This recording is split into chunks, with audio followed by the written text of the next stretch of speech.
नमस्कार। मेरो टिकटक फेसबुकमा जोडिनुहुने आमा बुवा दाजुभाइ दिदीबहिनीहरू सम्पूर्णमा आज मलाई एउटा भिडियो बनाउन मन लाग्यो कुलमान घिसिङज्यूको बारेमा। उहाँले जुन नैतिकता देखाएर राजीनामा दिनुभयो यो स्वागत योग्य छ र यो चाहिँ असाध्यै राम्रो काम हो।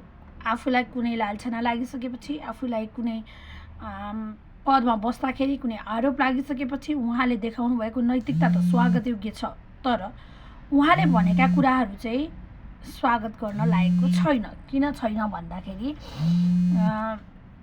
उहाँले त के अरे म कुनै पनि पार्टीको सदस्यता छैन, यो छैन त्यो छैन भन्नुभयो, तर त्यो होइन नि। तपाईँ यो देशको प्रधानमन्त्रीले बनाएको मन्त्री हो र जनताले बनाएको मन्त्री हो, बुझ्नुभयो। जेएनजी आन्दोलनबाट आउनुभएको मन्त्री हो, तपाईँले कुनै मत लिएर आउनुभएको होइन। यो कुरा प्रष्ट हुनुहोस्। अर्को कुरा के छ भने तपाईँलाई जनताले त्यहाँ केही गर्नको लागि 76 जनाको बलिदान दिएर पठाएको ठाउँमा तपाईँ उज्यालो पार्टीको घोषणाको दिन किन मन्त्रीको झन्डावाला गाडी लिएर जानुभयो र तपाईँले उज्यालो पार्टीको क्याप लगाएर तपाईँ उज्यालो पार्टीकै घोषणाको दिन घोषणा सभामा पुग्नुभएको थियो। यसले पनि नेपाली जनतालाई झझल्को दिइरहेको छ तपाईँ उज्यालो पार्टीको व्यक्ति हो भनेर र अध्यक्ष हो भनेर।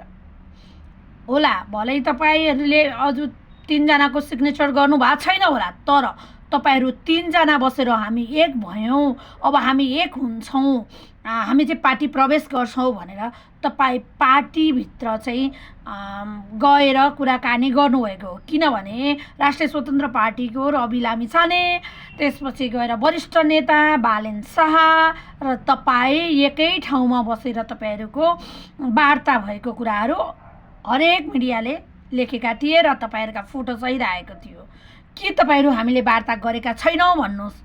छ भने त्यत्रो घन्टा वार्ता गरेर तपाईँ पार्टीमै जान लाग्नु भएको हो, पार्टीमा आउनुभएको हो, हामी 3 जना मिल्यौँ भनेर बोलिरहेका कुराहरू होइन भनेर जनतालाई भ्रममा चाहिँ नपारिदिनु होला।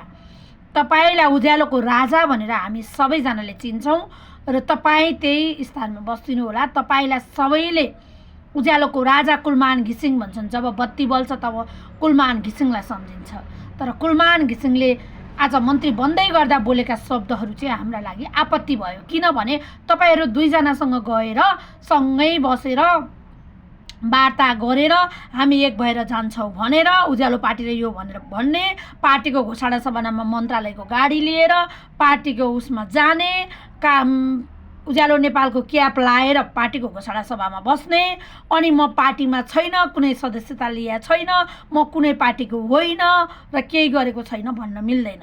अब तपाईँ जुनसुकै पार्टीमा बस्न सक्नुहुन्छ, तपाईँ जहाँ भयो नि तपाईँलाई चाहिँ उज्यालोको राजा नै भनेर चिन्छन् र हामी त्यसरी नै चिन्छौँ।